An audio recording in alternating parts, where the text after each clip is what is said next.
Hello. नमस्कार दोस्तों, मैं गोपाल आपका हार्दिक स्वागत करता हूं ओनो स्टडी के ऑफिशियली यूट्यूब चैनल पर। दोस्तों, आज हमारे साथ में रोहित सर हैं। रोहित सर से आइए जानते हैं उनकी जर्नी के बारे में, सर के स्ट्रगल के बारे में। सर यूपीएससी एस्पिरेंट है, ठीक है ना सर, तैयारी करते हैं यूपीएससी का। तो जानते हैं कि एक न्यू बिगिनर के लिए किन किन चीज़ों को ध्यान में रख के उनको तैयारी को अपने कंटिन्यू रखना है। सर, सबसे पहले मैं आपका बेसिक परिचय जानना चाहूँगा। मेरा नाम रोहित, मैं बिहार से आरा जिला छोटा सा डिस्ट्रिक्ट से बिलोंग करता हूँ। सर, एक चीज़ मैं और जानना चाहूँगा आपसे कि आपने यूपीएससी को क्यों चुना? क्योंकि हर एक स्टूडेंट को, चाहे इंटरव्यू को ले लीजिए, चाहे कोई भी अगर उनसे बेसिक बात करता है तो यही पूछता है कि आपने यूपीएससी को क्यों चुना। तो वही सर मेरा क्वेश्चन रिपीट है। खास करके अभी जैसे जो युवाओं में कल्चर है कि करियर के प्रति थोड़ा अपना सिक्योर होना या भविष्य को देखते हुए तो यूपीएससी सब कुछ देता है। और कुछ चीज़ें जो जिम्मेदारी मिलती है, जैसे सत्ता टाइप का तो नहीं, बट कहा जाता है कि यूपीएससी में सिलेक्शन लेने के बाद जिम्मेदारी बढ़ जाती है। और जैसे एक कल्चर चलता है कि पीएम सीएम डीएम, ये कल्चर बहुत ज़्यादा सूट करता है। सर ने बहुत अच्छी बात बताई कि देश को पीएम, स्टेट को सीएम और डिस्ट्रिक्ट को डीएम चलाते हैं। ये बहुत बड़ी रिस्पॉन्सिबिलिटी की बात होती है। सर, मैं एक चीज़ और पूछना चाहूँगा कि आप एक चीज़ मेरे को बताइएगा कि जैसे यूपीएससी एस्पिरेंट तैयारी करते हैं तो आपको ऐसी कौन सी यूपीएससी सिविल सर्विस की विशेषताएं जो आपको आकर्षित करती हैं यूपीएससी की तैयारी करने के लिए? चाहे वो वेतन भत्ता हो गया, चाहे वो उनकी रिस्पॉन्सिबिलिटी हो गई, चाहे वो उनका एक तरह से वो रोल मॉडल हो गया आज के समय न्यू युवा पीढ़ी के लिए। यूपीएससी क्या, एक तो कहें कि यूपीएससी जो बाहर से दिखता है कि सबसे प्रतिष्ठित पद है इंडिया के लिए, लेकिन एक चीज़ इसके जो जिस तरह से सिलेबस को डिजाइन किया गया है, एक आपको कंप्लीट मानव बनने के लिए ये आपको कहा जाए कि प्रदान करता है, प्लेटफॉर्म प्रदान करता है। जिस जिस तरह से इसके सिलेबस को बनाया गया है, इथिक्स हो गया या हर चीज़ जो कि एक पूरा फूल मानव। एक तरह से सर, जिस तरह से सोने को ढूंढ के निखार के तपा के तब एक आभूषण बनाया जाता है, उसी तरह से एक स्टूडेंट को मतलब तपा के निखार के तब उसको एक यूपीएससी एस्पिरेंट के रूप में इस जर्नी से निकाल के तब डीएम या एसडीएम कोई भी पोस्ट दिया जाता है। अच्छा सर, मैं एक चीज़ और जानना चाहूँगा आपसे कि जिस तरह से एक न्यू स्टूडेंट होता है, बिगनर है, उसको कुछ पता नहीं है, +2 किया है या ग्रेजुएशन मोड से आया है, तो उसको किस तरह से अपनी तैयारी को कंटिन्यू रखना है और किस किस चीज़ को ध्यान में रखना है? सबसे बड़ी बात यह है बिगिनर्स के लिए कि जो 12th या ग्रेजुएशन कर रहे हैं बच्चों के लिए कि आप अपने चीज़ों को समझिए कि यूपीएससी, क्योंकि इसका एक रोड मैप है, सिलेबस है, उसके हिसाब से किसी अच्छे कोच को पकड़िए, सिलेबस को समझिए, सिलेबस क्या है उसके हिसाब से अपने आप को आंकिए और एक डेडिकेशन के साथ एक स्टार्ट कीजिए। इसमें सबसे बड़ी चीज़ ये होती है कि स्टार्ट कहाँ से करें। इसके लिए आपको एक अच्छे कोच, आपको एक अच्छे एडवाइज़र की ज़रूरत होती है। खुद से कीजिएगा तो भटकाव ज़्यादा हो सकता है। जैसे बहुत सारे बच्चे सोचते हैं एनसीईआरटी से स्टार्ट करें, नहीं, आपको एक कोच ही डायरेक्शन दे सकता है, क्योंकि आप कहाँ हो, क्योंकि हर 12th और ग्रेजुएशन किया हुआ बच्चा एक स्टेज पे नहीं हो सकता, तो वो आपको एक कोच बता सकता है। मैं उतना ही बता सकता हूँ जो कि मेरा एक्सपीरियंस है। मेरा एक्सपीरियंस यही है कि मैं 12th के बाद स्टार्ट किया और मेरे साथ अच्छे कुछ टीचर्स जुड़े जिससे मैं यहाँ पे हूँ और अभी संघर्षरत हूँ इस फील्ड में। सर, आज की जो नई युवा पीढ़ी है जो यूपीएससी के फील्ड में उतरना चाह रही है, उनके अंदर थोड़ा पेशेंस नहीं है। बाकी सब कुछ है, डिज़ायर है, मतलब एक कर गुजरने की कुछ क्षमता भी है उनके अंदर, लेकिन पेशेंस नहीं है। वो ये चाहते हैं कि आने वाली 1 साल में 2 साल में मैं डीएम बन जाऊं और बन के फिर सेलिब्रिटी भी बन जाऊं। तो उस चीज़ पे आप क्या कहेंगे, उस वर्ड पे आप क्या कहेंगे न्यू स्टूडेंट के लिए? आप यूपीएससी के फील्ड में सबसे बड़ी चीज़ धैर्य है। अगर आपके पास धैर्य नहीं है तो आप टूट जाओगे, बिखर जाओगे, क्योंकि यूपीएससी एक ऐसा अपने आप को डिजाइन किया है कि अगर इस बार आप प्रीलिम्स निकाल रहे हो तो ज़रूरी नहीं कि अगली बार प्रीलिम्स निकलेगा, क्योंकि यूपीएससी के लिए हर वो बच्चा बिगनर्स ही है। हाँ, और एक चीज़ कि आज सेलिब्रिटी कल्चर जो बढ़ रही हैं चीज़ें है थोड़ा सा, क्योंकि जो नए बच्चे हैं वो सोशल मीडिया से ज़्यादा जुड़े हुए हैं और कुछ कोचिंग्स तो नहीं कहा जा सकता, हर जगह आज बाजारीकरण है, एजुकेशन में भी बाजारवाद पूरी तरह से हावी है। और बच्चे को एक सेलिब्रिटी बना करके नए बच्चों के सामने रखना और साथ में एक उनकी जो पीछे की संघर्ष है, क्योंकि पत्थर को कोई तोड़ता है तो उसके पीछे कितने हथौड़े मारे गए हैं ये नहीं, वो जो जिस लास्ट हथौड़े से टूटता है उसी की व्याख्या होती है। लेकिन जो बंदा क्लिक किया है यूपीएससी को, उसके संघर्ष को नहीं दिखा रहे हैं। और नए बच्चे जो हैं कोच को ना मान करके इनको अपने मान लेते हैं कि नहीं ये टॉपर्स हैं। आप एक्सेप्शनल को मत देखिए, एवरेज अपने आप को मान करके आगे बढ़िए, और चीज़ें आप भी हो सकता है कल आप एक्सेप्शनल हो जाएं, आप भी टफर्स हो जाएं, ये चीज़। सर ने बहुत अच्छी बात बताई कि आजकल जो एजुकेशन का जो फील्ड है उसमें आप लोगों को टॉपर को दिखाया जाता है कि फर्स्ट अटेम्प्ट में पास। एक्चुअली उसके पीछे का जो स्ट्रगल होता है ना, जिस तरह से बोलते हैं कि एक पत्थर चोट खा के कंकर कंकर हो गया और एक पत्थर चोट सह के संकर संकर हो गया, तो वो चीज़ उसके पीछे का स्ट्रगल नहीं दिखाते हैं। जिस पत्थर को एक तरह से मॉडिफाई किया जाता है, चोट मार मार के संकर बनाया जाता है, वो जीवन भर के लिए पुजता है। और जिस एक तरह से जिस पत्थर में ज़्यादा चोट लग जाती है, ज़्यादातर वो मतलब बिगड़ जाता है, तो उस पत्थर को या तो आप तालाब में फेंक देते हैं या एक तरह से कहीं भी डिस्ट्रॉय कर देते हैं। तो उस चीज़ का आप लोगों को विशेषकर ध्यान रखना है कि उस चीज़ के पीछे का स्ट्रगल जान लीजिए। 4-5 साल हो सकता है उन्होंने यूपीएससी की तैयारी की हो और अटेम्प्ट फर्स्ट ही दिया हो, तो उस चीज़ को आप देख के तैयारी को अपनी को कंटिन्यू कीजिएगा। सर मैं एक चीज़ और पूछना चाहूँगा आपसे कि सिलेबस के ऊपर हम अगर आएँ तो इसका सिलेबस काफ़ी लेंदी है।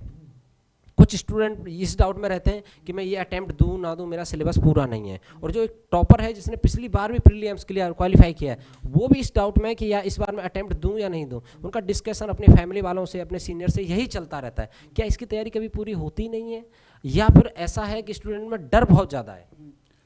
देखिए, डर नहीं होता है। एक होता है कि यूपीएससी जो है उसके लिए तो मैं पहले बोल चुका हूँ, हर लड़के बिगिनर्स होते हैं, आप सिलेक्शन ले चुके हो या नहीं ले चुके हो। लेकिन क्या है कि बच्चे यूपीएससी के जो स्टूडेंट होते हैं, न्यू स्टूडेंट होते हैं, उनमें ये रहता है कि यूपीएससी इस बार दे रहे हैं, नहीं दे रहे हैं, सिलेबस पूरा होना। सिलेबस कभी पूरा नहीं हो सकता, क्योंकि उसके जो कोर एरिया हैं, जैसे हर सब्जेक्ट के कुछ कोर एरिया होते हैं, उसको आप ध्यान में रख करके प्रिपरेशन को मान सकते हैं कि मैं, हाँ, यूपीएससी जो एग्ज़ाम लेता है जहाँ मैं क्वालिफाई कर सकता हूँ। पूरी सिलेबस को कभी पूरा नहीं किया जा सकता इसके। और जो सेलेक्टेड स्टूडेंट हैं वो तो अच्छे से जानते हैं, उसमें कुछ मैं नहीं बोल सकता। सर न्यू बिगनर्स को एक चीज़ में और डाउट रहता है कि जिस तरह से उनको तैयारी वो अपना स्टार्ट कर देते हैं, तो उनको ना ऑप्शनल चूज करने में बहुत प्रॉब्लम होती है कि क्या करें क्या ना करें। किसी का पीसीएम से फिजिक्स केमिस्ट्री का बैकग्राउंड है, किसी का कॉमर्स का बैकग्राउंड है और किसी का आर्ट्स का बैकग्राउंड है। तो थोड़ा सा आप बता दें उनके लिए, गाइडेंस के लिए, कि मतलब कौन सी सब्जेक्ट स्कोरिंग और किस में आप अच्छा कर सकते हैं, और चूज करने में किन किन सावधानियों का ध्यान रखना है। ऑप्शनल के लेकर कर तो बड़ी दुविधा रहती है हर स्टूडेंट को, लेकिन सबसे सहूलियत यहाँ पे मिलती है कि कोई जो स्टूडेंट नया स्टूडेंट है तो वो पहले देखेगा कि मेरा जो ग्रेजुएशन में सब्जेक्ट क्या है। जैसे अगर उसको ऐसे सब्जेक्ट हैं जिसमें कि स्कोरिंग होती है और अच्छी स्कोर आते हैं, उसको कोई सोचना ही नहीं है, उठाए अपना, कोई दिक्कत नहीं, वही सब्जेक्ट लेकर के दे। लेकिन दिक्कत ये होती है, यूपीएससी ने तो सब सब्जेक्ट मान्यता दिया है कि आप ऑप्शनल रख सकते हैं, लेकिन कुछ ऐसे सब्जेक्ट हैं जिसमें स्कोर नहीं कर पाते, या उसके अच्छे मटेरियल नहीं उपलब्ध हैं, या अच्छे टीचर नहीं उपलब्ध हैं। तो उसके लिए कुछ सावधानियाँ होती है कि आप जो ट्रेंड में सब्जेक्ट चलते हैं, जैसे हर हमेशा कुछ ना कुछ सब्जेक्ट ट्रेंड में होते हैं, उस सब्जेक्ट को चूज करें। जैसे हिंदी मीडियम के लिए हिंदी साहित्य ट्रेंड में चल रहा है, स्कोरिंग सब्जेक्ट भी है, तो रखते हैं।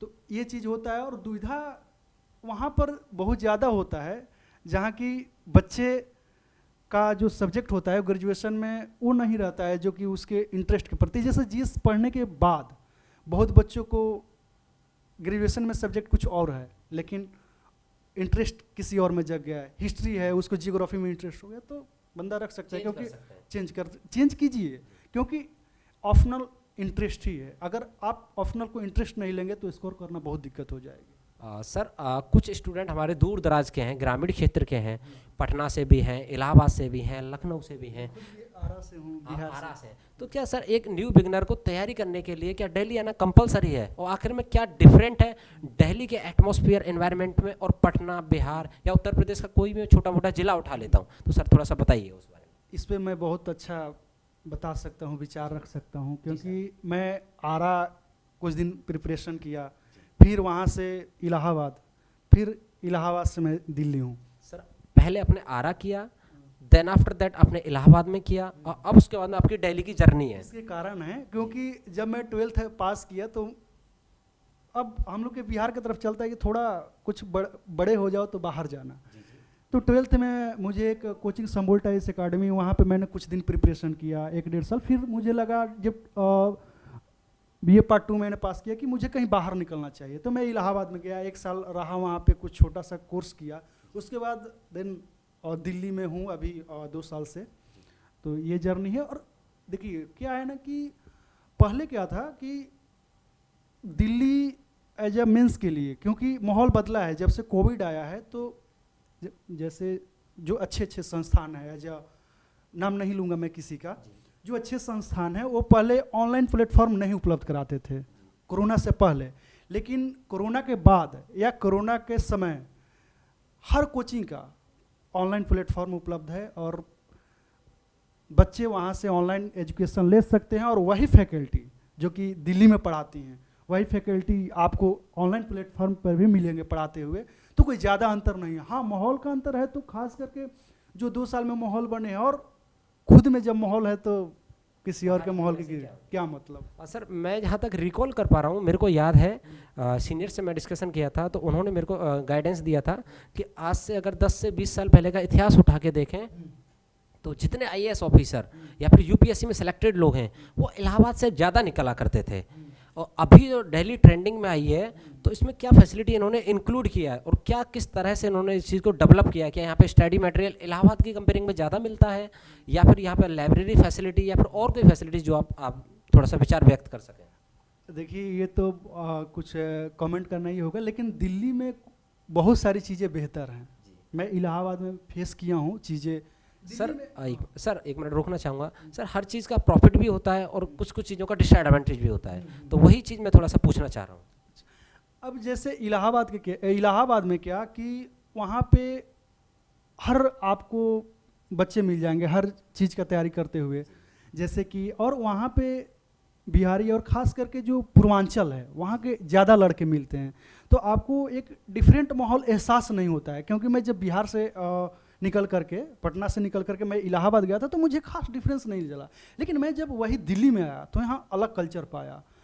एज अ बच्चों के दिमाग में हमेशा UPSC की धुन, ये टाइप का। लेकिन वही जब मैं इलाहाबाद में था तो वहाँ पे चीज़ें थोड़ा डिस्ट्रैक्ट भी रहती हैं कि कोई बंदा ऐसे सीखे, जैसे जहाँ पे हम लोग रहते हैं यहाँ पे, तो यहाँ पर आपको ऊपर से नीचे हर कोई UPSC सिविल सर्विस क्रैक करना है, हमको ये करना है, तो ये माहौल अलग करता है आपको हमेशा वही चीज़ें डिफरेंस। और यहाँ पर कुछ फैसिलिटी, जैसे जितने भी अच्छे फैकल्टी हैं, क्योंकि स्टूडेंट फैकल्टी को तो डिसाइड नहीं कर सकता कि वो जाके इलाहाबाद में पढ़ाए, इनके अपने ऊपर। तो UPSC के लिए जो अच्छे फैकल्टी हैं वो दिल्ली में उपलब्ध हैं।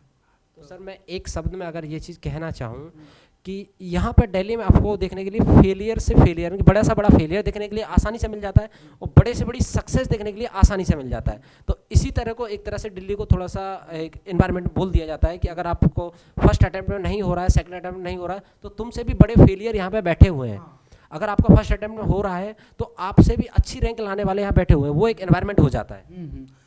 हाँ, ये चीज़ है कि यहाँ पे कुछ डिफरेंट है। जैसे कि आप इलाहाबाद में हो तो इलाहाबाद में कुछ चीज़ें, नेहरू बिहार का या कहीं भी दिल्ली का भी कहीं का भी माहौल ये है कि आप डिमोटिवेट, तो आपके पास एक अच्छे दोस्त होते हैं जो कि एक्सपीरियंस्ड होते हैं इसमें, वो आपको उन चीज़ों से बाहर निकलने में बहुत मदद करते हैं। लेकिन क्या है ना कि अपने क्षेत्र में, जैसे कहीं अपने क्षेत्रीय वहाँ पे रहते हो तो हमेशा लगा रहता है मन में कि कोई अच्छा एक्सपीरियंस मिल जाए। लेकिन यहाँ पर माहौल चेंज हो जाता है, कहीं दूसरे स्टेट के बच्चे मिलते हैं आपको, आपके बगल में ही कोई बंदा है जो कि सिलेक्शन ले रहा है, अभी 2 दिन पहले ही रिजल्ट आए हैं, यहाँ का माहौल गजब है। यहाँ उत्साह देखने के लिए मिल सकता है स्टूडेंट्स का, इस तरह से जिस तरह रिजल्ट आने वाला था उससे पहले भी यहाँ उत्साह था कि किस किस का होगा, किस किस का नहीं होगा। ये चीज़ें थोड़ा ज़्यादा है यहाँ पे। फेलियर भी ऑफ कोर्स, अगर ज़्यादा बच्चे हैं तो सिलेक्शन भी ज़्यादा होगा और फेलियर भी ज़्यादा रहेगा। सर मैं थोड़ा सा, एक आपने प्रीलिम्स का बताया हमको, मेंस का भी बताया कि आंसर राइटिंग आप कर सकते हैं। सर थोड़ा सा मैं इंटरव्यू की तरफ आपका रुझान ले जाना चाहूँगा कि क्या इंटरव्यू में एक होता है कि सर आइज कॉन्टैक्ट, एक होता है भाषा शैली, और कुछ वर्ड होते हैं उसमें कि पर्सनैलिटी डेवलपमेंट, ड्रेसिंग सेंस, क्या सर इनकी कहीं से अलग से कोचिंग करनी पड़ती है, अलग से कोई बुक्स पढ़नी पड़ती है, या कहाँ से आती हैं ये चीज़ें? नहीं, अच्छे सर्किल में रहिए, आपको हमेशा हर चीज़ डेवलप हो जाएगा। बस कुछ चीज़ें क्या है कि हम लोग को ये माहौल हमेशा नहीं मिल पाता कि कोई सामने से आपके किसी टॉपिक पे पूरा व्यू जानना चाहता हो। इंटरव्यू में यही होता है कि कोई जो ज्वलंत मुद्दा है उस पर आपके व्यू जानते हैं, वरना ड्रेसिंग सेंस ये सब जो कल्चर होते हैं ये आप प्रिपरेशन के दौरान ही ये डेवलप हो जाती है हर बच्चे का। जो कि सर जो ग्रामीण क्षेत्र से स्टूडेंट आते हैं उनको बहुत डर रहता है इस चीज़ को लेके कि मैं इंटरव्यू में अच्छा नहीं कर पाऊंगा, बॉडी लैंग्वेज मेरा अच्छा नहीं है, कम्युनिकेशन नहीं बना पाऊंगा, आइज कांटेक्ट भी नहीं कर पाऊंगा अच्छे से। तो सर क्या उसके नंबर इंटरव्यू में काटे जाते हैं, या फिर मतलब थोड़ा सा मैनेज किया जाता है? हिंदी मीडियम और इंग्लिश मीडियम में कोई भेदभाव किया जाता है इंटरव्यू? मैं उन बच्चों से कहना चाहूँगा जो डरते हैं, मैं खुद से भी कहना चाहूँगा, जो बच्चे दिव्यांग होते हैं जिनके आंखें नहीं होती वो कैसे इंटरव्यू दे लेते हैं?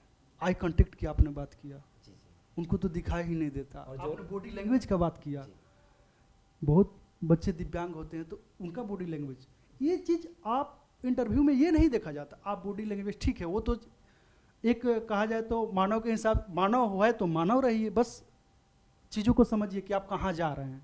लेकिन किसी टॉपिक पे व्यू जानना है, यहाँ का खेल है, क्योंकि आपका जो है ना वो बंदा जान चुका है कि हाँ आपने मेंस लिखा है, प्रीलिम्स निकाला है, तो जाहिर सी बात है। लेकिन आप करंट के मुद्दों को कैसे देखते हैं, बस इसका खेल है वहाँ पे, आप कैसे चीज़ों को डील करते हैं। तो ज़्यादा ये नहीं होता कि आई कांटेक्ट आप मेरे को देख रहे हैं, मैं आपको देख रहा हूँ, तो ये नहीं, आप क्या व्यू है आपका, ये नॉर्मली सारी चीज़ें रहती हैं। कोई भी ऐसे भी मेरे कांटेक्ट में है जो कि आज सिलेक्टेड हैं, तो उन लोगों से मैं एक्सपीरियंस किया हूँ, बस वो बोलते हैं आप नॉर्मल जाओ, जैसे बात कर रहे हो वैसे ही, कुछ हवा बनाने की ज़रूरत नहीं है। सर एक न्यू बिगिनर होता है तो उसको कोचिंग की आवश्यकता होती है, आई थिंक, मैं ऐसा सोचता हूँ। और सर आपको पता है कि यूपीएससी की तैयारी के लिए बहुत लंबा ड्यूरेशन चलता है, प्लस में एक बहुत मोटी रकम देनी होती है, ठीक है ना? डिफरेंट कोचिंग का डिफरेंट प्राइस है। तो क्या स्टूडेंट एक ही बार कोचिंग कर पाता है, क्योंकि बार बार उसके पास पैसा नहीं होता इतनी बड़ी मोटी रकम? तो स्टूडेंट किस तरह से चूज़ करे कि मेरे लिए कौन सा प्लेटफॉर्म बेस्ट है, ऑनलाइन और ऑफलाइन, और ऑफलाइन तो ऑफलाइन में कौन सा वाला बेस्ट रहेगा सर, कैसे डिसाइड करें? देखिए ऑनलाइन में तो आप सबसे बड़ी चीज़ होती है कि बिगिनर्स के लिए एक जो सीनियर होते हैं वो बहुत मायने रखते हैं, जो कि एक्सपीरियंस हो बंदा। अब क्या होता है कि अगर आप ऑनलाइन एजुकेशन ले रहे हो तो कुछ प्लेटफॉर्म्स हैं लेकिन उनके बारे में पता नहीं होता है, लेकिन उनके रेटिंग इसीलिए तो लाया गया है कि आप रेटिंग देखिए। ऑनलाइन अगर पढ़ रहे हैं तो उस पर जो कमेंट्स पढ़िए, उसके रेटिंग्स देखिए कि कितना है। और ऑफलाइन में क्या है कि ऑफलाइन के आइएगा, यहाँ पे आने के बाद खुद ही पता चल जाएगा, क्योंकि कोई चीज़ अगर आगे बढ़ा है तो जाहिर सी बात है कि उसमें कोई ना कोई बात होगी। ऑफलाइन आइएगा तो बहुत सारे कोचिंग्स हैं, बहुत सारे फैकल्टी हैं, जो कि आप मिलिएगा तो उनसे बात करने के बाद या यहाँ पे आने के बाद जो बच्चे जो 2 साल से 2.5 साल से हैं वो अच्छा आपको बताएंगे कि कौन यहाँ पे। ऑफलाइन में ज़्यादा कन्फ्यूजन नहीं है, ऑफलाइन आने के बाद आपको सब कुछ यहाँ पे अवेलेबल है।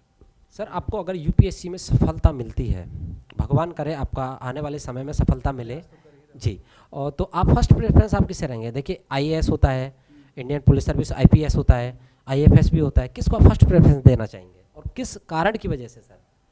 मैं आईपीएस को मेरा फर्स्ट प्रायोरिटी है। सर देखिए आईपीएस में तो रिस्पॉन्सिबिलिटी और बढ़ जाती है, क्योंकि इंडियन पुलिस सर्विस में अगर आप जा रहे हैं तो अभी हमने 2020 में एक घटना देखी थी कि अभी सिंधु बॉर्डर पे जो किसानों का आंदोलन चल रहा था, कोई भी पुलिस वाला नहीं चाहेगा कि वो अपने देश के नागरिकों पर लाठीचार्ज करे, लेकिन सर उधर उसको कानून व्यवस्था भी बनाए रखनी है, इधर अपने देश के सदस्यों का भी ख्याल रखना है, और ऊपर से पॉलिटिकल प्रेशर को भी संभालना है। तो सर किस तरह से एक आईपीएस ऑफिसर मैनेज कर सकता है, थोड़ा सा बता पाएंगे? हमेशा देखिए ये नई चीज़ नहीं है, हमेशा भारत में दबाव समूह हमेशा एक्टिव रहे हैं और दबाव समूह हमेशा आप पर दबाव बनेंगे, लेकिन कुछ प्रक्रियाएं बनी हुई है। जैसे अगर किसान का डिमांड है तो मैं अगर आईपीएस हो तो उनको मेरे से कोई प्रॉब्लम नहीं है, उनकी मांग सरकार से है, और बस अगर वो अपने शालीनता से, क्योंकि भाई राइट है उनका, वो अगर उन्हें नहीं मिलेगी कोई चीज़, अगर उन्हें समस्याएं हैं तो सरकार के पास रखेंगे, लेकिन उसका तरीका होता है। आप हिंसात्मक रूप से नहीं किसी चीज़ को मनवा सकते हैं या सरकार के पास रख सकते हैं। आप तरीके से रहिए, मैं भी तरीका से रहूँगा।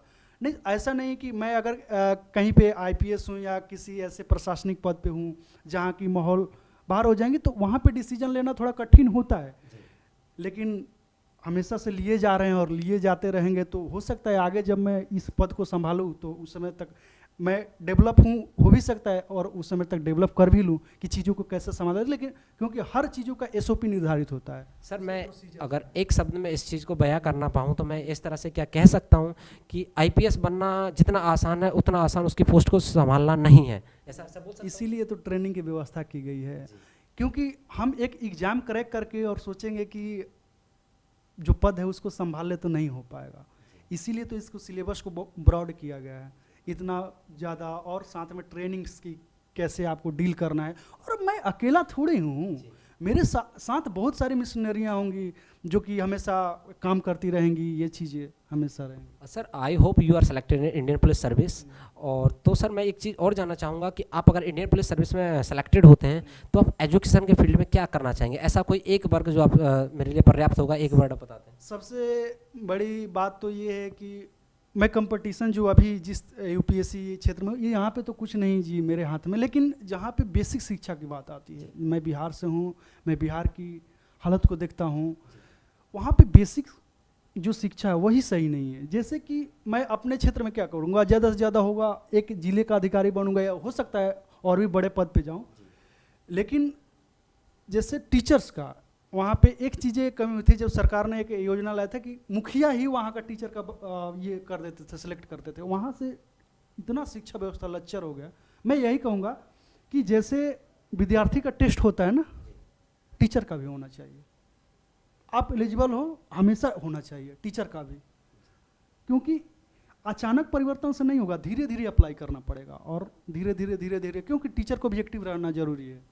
सर कुछ एक कहावत है, मेरे को नहीं पता मैं सही बोल पा रहा हूँ या गलत, कि अगर किसी देश का डेवलपमेंट करना है अच्छे से तो माता पिता और शिक्षक अगर अच्छी शिक्षा दें और जिस तरह से उनको ऑनलाइन किसी तरह का मोड अच्छा गाइडेंस प्रदान करें तो उस देश का डेवलपमेंट बहुत जल्दी हो सकता है। क्या ये सच है सर? जाहिर सी बात है, सच है। अगर मैं पढ़ा लिखा हूँ तो मेरा लड़का भी पढ़े लिखेगा, और मैं जितना पढ़ा लिखा हूँ मेरा जो बच्चा होगा मेरे से भी ज़्यादा पढ़े लिखेगा। और ख़ास करके महिला, अगर गांधी जी का एक कथन मुझे याद आता है कि अगर एक माँ पढ़ी लिखी है तो उसके 3 पीढ़ी पढ़े लिखेगी। तो मतलब अगर कोई गर्ल्स एजुकेटेड है तो उसकी जो 3 पीढ़ियां हैं उनका भविष्य बहुत सुनहरा होने के चांसेस हैं। क्योंकि देखिए ये चीज़ है, क्योंकि आप कल्चर को भी देखो ना, ये इस बात को कभी भी नकारा नहीं जा सकता कि हमारे देश में अभी पितृसत्तात्मक जो चीज़ें हैं चल रही हैं, क्योंकि पिता हमेशा बाहर रहेगा और माँ हमेशा बच्चे के साथ होती है। और अगर माँ साथ में होती है और माँ जानती है कि एजुकेशन क्या चीज़ है, तो जाहिर सी बात है उसको हर कदम पे समझाना बुझाना ये चीज़ है। सर 2 क्वेश्चन किसी ने मेरे पास सेंड किए थे कि अगर रोहित सर आए तो थोड़ा पूछेगा।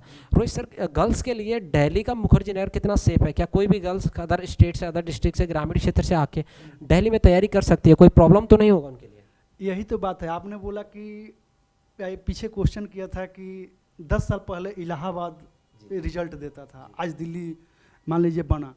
दिल्ली इसलिए बना क्योंकि यहाँ पर बच्चों और बच्चियों में अंतर नहीं है, लड़का हो या लड़की हो, सबके लिए लाइब्रेरी।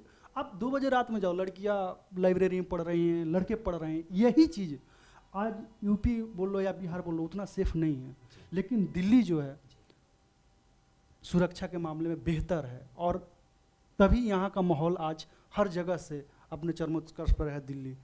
सर एक्चुअली क्या होता है, गर्ल्स हो कोई भी हो तो अपने घर वालों को कन्विंस करना थोड़ा टफ होता है कि हम दिल्ली जाके तैयारी करेंगे, और जो घर पे जो न्यूज़ पहुंचती है न्यूज़ चैनलों के माध्यम से वो ये पहुंचती है कि दिल्ली में आज ये घटना हुई, दिल्ली में आज वो घटना हुई, लेकिन स्टूडेंट तो मुखर्जी नगर में आके तैयारी करता है। मुखर्जी नगर का एनवायरनमेंट तो ठीक है ना? बेहतर आज क्या है कि मुखर्जी नगर के कुछ देखिए इन्वायरमेंट क्या है ना, कि मैं क्या हूँ उससे इन्वायरमेंट भी ये होता है, इफेक्ट डालता है इन्वायरमेंट। आज मैं खुल के बोलना चाहूँगा यहाँ पे कि कुछ जैसे कि मुखर्जी नगर हो या नेहरू विहार, कुछ गड़बड़ है, क्योंकि आ करके पढ़ना बड़ी बात नहीं है, हम क्या सोचते हैं, टेबल पे बैठते हैं तो दिमाग में क्या आती है, क्या चीज़ें, आप किस सर्किल से घिरे हुए हो। क्योंकि यहाँ पर अब वो नहीं है कि एक माइंडसेट वाले ही बच्चे आ रहे हैं, बहुत सारे बच्चे आ रहे हैं जिनका माइंडसेट अलग है, बहुत ऐसे सारे बच्चे हैं बस उनको आना है दिल्ली में, तो वो कैसे समझेंगे कि यहाँ का माहौल क्या होना चाहिए। तो अपने आप को सर्किल से दूर रखना है, और अभी तो माना जाए कि सिविल सर्विस के हिसाब से दिल्ली बेस्ट है, लेकिन मैं अगर यहाँ पे 2 साल से हूँ तो मुझे ग्राफ ऊपर नीचे दिखते आ रहे हैं कि आजकल थोड़ा माहौल ख़राब है यूपीएससी के हिसाब से, लेकिन हो सकता है बेहतर, कल क्या जाने क्या होगा। क्योंकि और भी मैं 2 साल जब रहा तो कोरोना काल में रहा, 1 साल नॉर्मल था, फिर कोरोना काल में रहा, फिर अभी फिर कोचिंग से स्टार्ट हुए हैं, तो जा सकता है। अच्छा सर, एक वर्ड में अगर मैं कहना चाहूँ, आपने जो समझाया अभी माहौल ख़राब है, तो क्या मैं ये कह सकता हूँ कि अभी जो स्टूडेंट यहाँ पे आए हैं उनके लिए 2 डायरेक्शन है, एक सफलता की ओर जाती है, दूसरा डिस्ट्रैक्शन की तरफ जाती है। वो स्टूडेंट के ऊपर डिपेंड करता है कि वो किस रास्ते पर जाता है, और डिस्ट्रैक्शन हर तरह का होता है सर। जो जिसमें पढ़ाई नहीं हो रही वो अपने आप में एक डिस्ट्रैक्शन है, क्या सर ऐसे बोल सकते हैं? क्यों नहीं जी, ठंडी हवाएं चलेगी तो मेरे लिए भी चलेगी, आपके लिए भी चलेगी।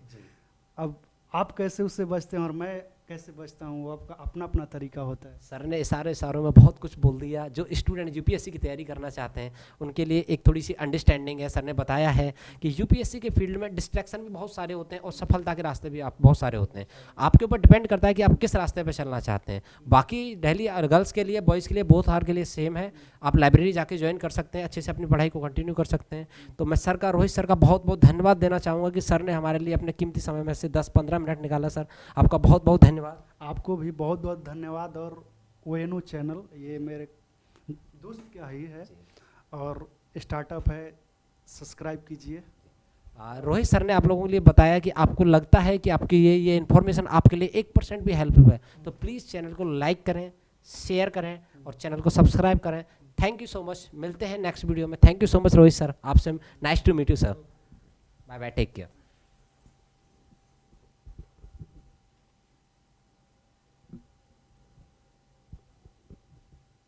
यस कीजिए।